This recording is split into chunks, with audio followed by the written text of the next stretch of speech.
Водослав поставеното прашање од страна на советникот Сашко Иванов, значи може да констатираме дека бруто платот во 10 месец 2017 за време на мандата на началникот ВМРО ДПМН изнесува 1.694.891 лева. Бруто платата за втори месец за работните во општинската администрација за време на мандатот на градоначалникот Горан Трајковски изнесува 1.626.289 денари или 68.602 денари помалку исплатени. Односно фактури за време и вработување.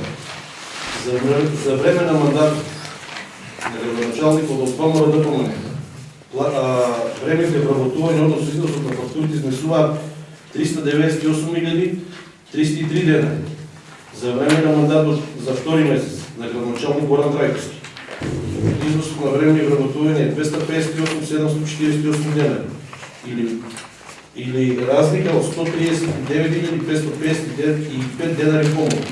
Односно, кога се соберат купно бруто плати и платите за време и вработување, купната заштита за овие 4 месеци изнесува 208.157 денари.